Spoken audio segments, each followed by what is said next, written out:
अस्सलाम वालेकुम। आज मैं आपके साथ बहुत ही इम्पोर्टेंट बात डिस्कस करने जा रहा हूँ, ख़ास तौर पर उन पेरेंट्स के साथ जिनके बच्चे अभी 7 साल की उम्र से छोटे हैं। ये जो चीज़ है ना, ये बच्चों की डेवलपमेंट के लिए बहुत ही ज़रूरी है, बहुत ध्यान से आप सुनिएगा कि हमारे यहाँ पता क्या होता है, हमारे डेवलपिंग कंट्रीज़ में कि अगर हमारा बच्चा घर में या जो ना स्पील प्लाट्स जिसको जो ना प्लेइंग एरिया कहते हैं, उसमें खेल रहा होता है, हम उसे कहने लग जाते हैं कि हजे हुणे तो मैं तेरे कपड़े धो के लिआंदे या आपके लिए अभी जो ना कल तो मैंने नया सूट लिया और आज जो ना आपने खेल के सारा उसका सत्यानाश कर दिया।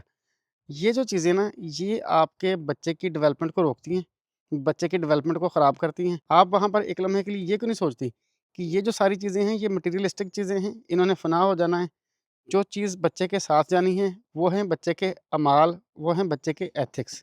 जर्मन जो है ना, वो क्या करते हैं कि बच्चे के जो पहले 7 साल है ना, उनको वो ज़ाया नहीं करते। बच्चे का जो बचपना ना, वो नहीं उससे छीनते, उसको रज के खेलने देते हैं और वो कहते हैं कि खेल-खेल में ही बच्चा सीखता है।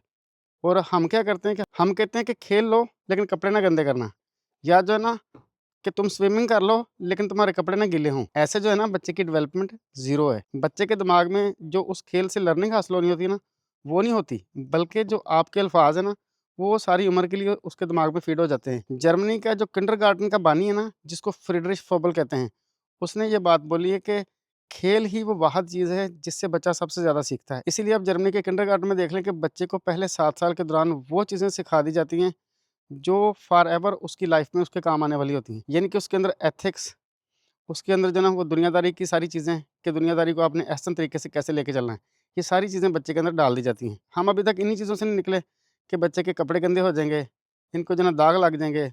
उसके अलावा ये कि अभी तो कल मैंने सूट लिया था, अब जो है ना ख़राब कर दिया है। ये चीज़ें जो है ना बच्चे की डेवलपमेंट को स्टॉप करती हैं। बच्चा जब खेल रहा होता है ना मिट्टी के अंदर, उसको खेलने दें। अगर उसके कपड़े ज़ाया होते तो हो जाएँ, अगर उसके कपड़े दागदार होते तो हो जाएँ। लेकिन अगर उसका टाइम ज़ाया हो गया ना, तो it can never be reversed. ये कभी वापस नहीं आएगा। इसको आप जो है ना रिवर्स नहीं कर सकते। कपड़े तो आप नए खरीद देंगे, ये तो मटीरियलिस्टिक चीज़ें हैं, ये तो वापस आ जाएँगी। लेकिन टाइम उसका जो ज़ाया होगा ना पहले 7 साल में, वो वापस नहीं आएगा। जो उस वक़्त उस खेल से बच्चे के अंदर सेल्फ कॉन्फिडेंस आना था ना, जो प्रॉब्लम सॉल्विंग आनी थी, वो वापस नहीं आएगी। वो कभी डेवलप ही नहीं हो पाएगी बाद में, उन 7 सालों के बाद। आप उसकी डेवलपमेंट के रास्ते में रुकावट बनेंगे। दूसरी बात ये है कि जब हमने बच्चे को कोई काम करवाना होता है ना, मिसाल के तौर पे हम कहते हैं कि आजा बेटा, अब आके सो जाएँ, अब जो है ना सोने का टाइम हो गया। अगर आपका बच्चा थोड़ा-सा रेज़िस्ट करता है ना, तो हम उस रेज़िस्टेंस को तोड़ने के लिए पता क्या करते हैं, जो कि सबसे गंदी चीज़ है। तो हम कहते हैं कि बेटा सो जाओ, अगर नहीं सोओगे ना, तो मैं कमरे में अंधेरा कर रही हूँ और अंधेरा जब करूँगी तो जिन बाबा आ जाएँगे, तो फिर जो है ना वो आपको खा जाएँगे। ये सारी चीज़ें जो है ना, बच्चे की डेवलपमेंट को ख़राब करती हैं। और जो जर्मन्स हैं, वो पता क्या करते हैं? वो बच्चे को फ़ोरलेसन करवाते हैं। फ़ोरलेसन का मतलब ये है कि कोई बुक एथिकल स्टोरीज़ वाली, यानी कि मॉरल स्टोरीज़ वाली कोई किताब लेके ना, वो बच्चे को पढ़ाते हैं जिसके ऊपर तस्वीरें लगी होती हैं। जब बच्चा अपने वालिदैन से कोई कहानी सुन रहा होता है ना, उस कहानी के दौरान वो सवालात पूछता है। उस सवालात का वालिदैन पॉज़िटिव अंदाज़ में जवाब देते हैं। जब बच्चे को अपने सवालों के पॉज़िटिव आंसर्स मिलते हैं अपने वालिदैन से रात को सोने से पहले, तो उसकी क्रिएटिविटी का लेवल और अप हो जाता है। इससे बच्चे का ज़हन खुलता है। एक तो ये कि बच्चा सो भी जल्दी जाता है, दूसरा आपको जिन्नों से डराने की भी ज़रूरत नहीं पड़ी और बच्चे की लर्निंग भी अच्छी होगी। इस तरीके से 2 चीज़ें और डेवलप होती हैं। एक तो बच्चे की आपके साथ दोस्ती बनती है, दूसरा बच्चे की किताब के साथ मोहब्बत डेवलप होती है। इसीलिए तो कहा गया है कि हमनशीनी अगर किताब से हो, हमनशीनी अगर किताब से हो, तो इससे बढ़कर कोई रफ़ीक नहीं। यानी कि जो किताबों की दोस्ती है वो सबसे बेस्ट दोस्ती है। वगरना आप जो है ना बच्चे को अंधेरे से या जिन्नों से डरा के सुला तो लेंगे, लेकिन आपने जो है ना उसकी डेवलपमेंट ख़राब कर दी है। आपने बच्चे को बुज़दिल कर दिया है। लिहाज़ा अगर बच्चों को डराना है ना, तो आप जो है ना उस मालिक से डराओ जिसने ये कायनात बनाई है, जिसने ये जिन बनाए हैं, जिसने ये अंधेरा बनाया। बच्चे को बताएँ कि बेटा कितना बड़ा आसमान है, बगैर सतूनों के खड़ा है। किसने खड़ा किया? किसी इंसान के बस का काम नहीं है। फिर बच्चे को बताओ कि बेटा अब ख़ज़ां का मौसम चल रहा है, दरख्तों के पत्ते गिरे हुए हैं। ये दरख्तों के पत्ते किसने गिराए हैं? उस मालिक ने। फिर जो है ना कुछ दिनों तक इन सारे दरख्तों पे पत्ते आने हैं। कौन लेके आएगा? अल्लाह ताला। इतने बड़े पहाड़ हैं, किसने बनाए हैं? अल्लाह ताला ने। तो उस ज़ात के साथ डराने की बजाय ना प्यार डेवलप करो। फिर बच्चे को प्यार आता है कि इतना बड़ा काम इंसानों के लिए उस ज़ात ने किया है, वो खुद कितना प्यारा होगा। बच्चे को बताओ कि सबसे बड़ा वो क्रिएटर है जिसने ये कायनात बनाई है। सबसे बड़ी सुप्रीम पावर वही है, सबसे बड़ी सुपर पावर वही है। इस तरीके से बच्चा जो ना दलेर बनता है, बच्चे का अल्लाह ताला से प्यार बढ़ता है। इसके अलावा जो ना हमारे घरों में बच्चों के सामने जो ना पैसा डिस्कस किया जाता है। अगर आपको कोई घाटा पड़ गया तो पूरी फैमिली को जो ना वक्ता पड़ा होता है, जो घर का सरबराह होता है वो गुस्से में फिर रहा होता है। सबको पता होता है कि ये जो सरबराह है ना गुस्से में इसलिए फिर रहा है कि इसको घाटा पड़ा है।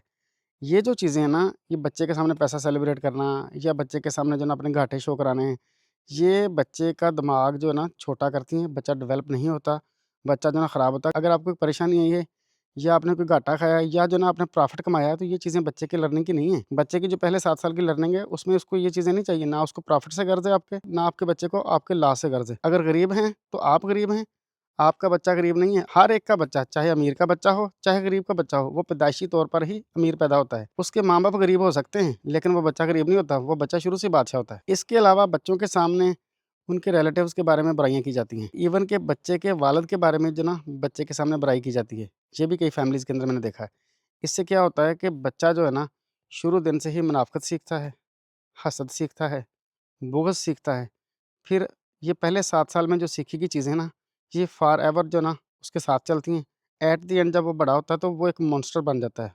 मॉन्स्टर भी वो जो सोसाइटी के लिए ख़तरा होता है। बच्चे के जो पहले 7 साल होते हैं ना, जो उसका लर्निंग पीरियड होता है, जिसमें उसने एथिक्स सीखनी होती हैं, जिसमें उसने अखलाकियात सीखनी होती हैं, जिसमें उसने ये सीखना होता है कि मैंने बड़े होकर लाइफ कैसे गुजारनी है।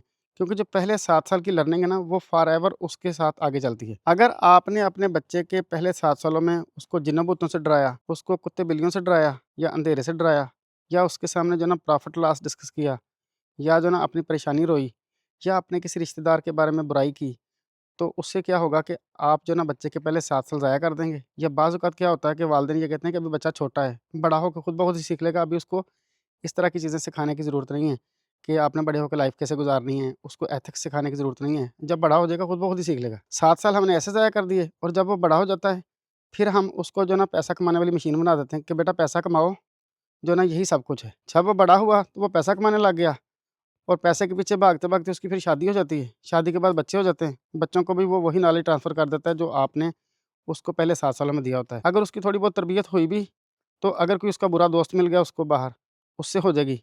तो वो फिर आपने तो ना तरबियत की। तो एट द एंड जो ना बच्चा सोसाइटी के लिए खतरा बनता है। उसके आगे जो बच्चे होंगे, वो भी इसी डगर पे चलेंगे। तो ये एक बच्चे की तरबियत ख़राब करने का मतलब ये है कि पूरी की पूरी सोसाइटी ख़राब कर दी। इसीलिए तो फ़रमाया गया है कि एक इंसान का कत्ल पूरी इंसानियत का कत्ल है। इसी तरीके से एक इंसान की बुरी तरबियत पूरी इंसानियत की बुरी तरबियत है। इसीलिए तो कहते हैं एक मछली पूरे जाल को गंदा कर देती है, कि अगर एक बच्चे की तबीयत ख़राब है तो उससे कई बच्चों की तबीयत ख़राब होगी। उसके जो आगे बच्चे हैं वो भी उसी चीज़ को फ़ॉलो करेंगे। इस बिहेवियर से या इस ट्रेनिंग से बच्चे को इस दुनिया में आने का जो पर्पज़ है ना वो नहीं समझ आएगा। वो फिर आएगा इस दुनिया में जानवरों की तरह बच्चे पैदा करेगा, उसके बाद पैसा कमाएगा 4 दिन, इसके बाद दुनिया से चला जाएगा। लेकिन जो इस दुनिया में रह के अखलाकियत उसने लेनी थी, जो अच्छे अमाल इकट्ठे करने थे, जो तरबियत उसने पहले 7 सालों में लेनी थी, उन चीज़ों से बच्चे को पता चलना था कि दुनिया में आने का पर्पज़ क्या है। वो सारी की सारी चीज़ें वो लॉस्ट कर देगा। एट द एंड जो है ना, बच्चा ब्लैंक आया और ब्लैंक ही चला गया। ब्लैंक मीन कि अमाल जो है ना उसके पास कोई नहीं है, ऐसे ही चला गया। ये वो सारी चीज़ें हैं जिन पे हमें गौर करने की ज़रूरत है। जो बच्चे के पहले 7 साल है ना, वो ज़ाया मत करें। अगर पैसा कमाना है, तो उसको थोड़ा-सा कम कर लें, अपने बच्चों को टाइम दें, ये बहुत ज़रूरी है। बच्चों के लिए जो ना आपका टाइम कीमती है, आपके जो ना पैसे इंपॉर्टेंट नहीं हैं। जो बेस्ट एजुकेशन है ना आपके बच्चे के लिए, इन पहले 7 सालों में, वो है मोहब्बत, वो है शेयरिंग, वो है बच्चे के साथ पॉज़िटिव कम्युनिकेशन करना। ये वो चीज़ें हैं, अगर आप कर गए ना, तो आपने जो ना एक अच्छा इंसान सोसाइटी को दे दिया। सोसाइटी चाहे किसी भी कंट्री की हो। मेरा ख़्याल है आप मेरी बातें अच्छे से समझ गए होंगे।